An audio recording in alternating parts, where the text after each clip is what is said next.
સમાન civil code સમિતિના સભ્ય સીએલ મીના અને વરિષ્ઠ એડવોકેટ આરસી કોડેક્ટરની ઉપસ્થિતિમાં કલેક્ટર કચેરી મહેસાણા ખાતે યોજાઈ બેઠક।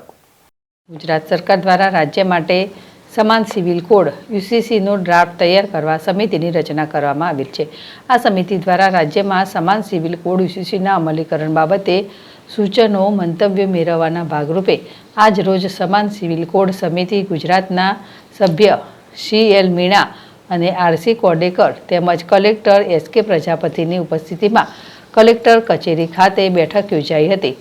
સમાન સિવિલ કોડ સંદર્ભે યુસીસી સમિતિ દ્વારા રાજ્યના વિવિધ જિલ્લાઓની મુલાકાત લઈ પ્રતિભાવો મેળવવામાં આવી રહ્યા છે, જેના ભાગરૂપે આજ રોજ મહેસાણા કલેક્ટર કચેરી ખાતે સમાન સિવિલ કોડ સમિતિની જિલ્લા વહીવટીતંત્ર સાથે બેઠક યોજાઈ હતી। સમિતિના સભ્ય નિવૃત્ત IAS સીએલ મીનાએ જણાવ્યું હતું કે ગુજરાત સરકાર દ્વારા ગુજરાતમાં સમાન સિવિલ કોડ લાગુ કરવાની જરૂરિયાતનું મૂલ્યાંકન કરવા માટે આ સમિતિની રચના કરવામાં આવી છે। સમિતિ દ્વારા ગુજરાતના રહેવાસીઓના વ્યક્તિગત દીવાની બાબતોનું નિયમન કરતા પ્રવર્તમાન કાયદાઓની સમીક્ષા કરાશે। મૂલ્યાંકન બાદ જરૂરિયાતના આધારે સમિતિ કાયદાની રૂપરેખા સૂચવશે।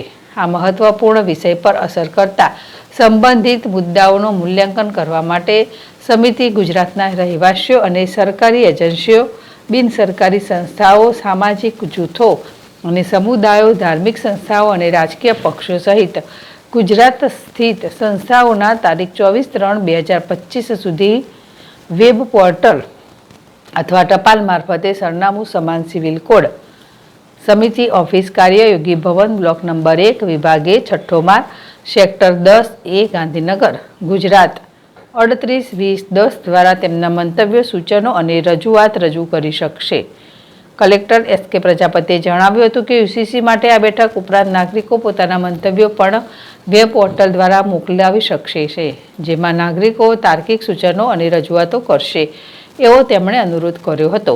જિલ્લા વિકાસ અધિકારી ડોક્ટર હસરત જૈસ્મીને પણ પોતાના વિચારો રજૂ કર્યા હતા, તેમજ નિવાસી અધિક કલેક્ટર જે.કે. જેગોડાએ આ બેઠકમાં વિષય પ્રસ્તાવના સ્વાગત અને આભાર વિધિ કરી હતી। આ બેઠકમાં જિલ્લા પંચાયત પ્રમુખ તૃષાબેન પટેલ, જિલ્લા અગ્રણી ગિરીશભાઈ રાજગોર અને નારાયણદાસ પટેલ, ધારાસભ્ય ખેરાલુ સરદારભાઈ ચૌધરી, બેચરાજી ધારાસભ્ય ઠાકોર સુખાજી ઠાકોર, ચેરમેન અશોકભાઈ ચૌધરી સહિત જિલ્લા અગ્રણીઓ તેમજ વિવિધ સરકારી એજન્સીઓ, બિનસરકારી સંસ્થાઓ, સામાજિક જૂથો અને સમુદાયો, ધાર્મિક સંસ્થાઓ અને રાજકીય પક્ષોના અગ્રણીઓ અને પ્રતિનિધિઓ હાજર રહ્યા હતા।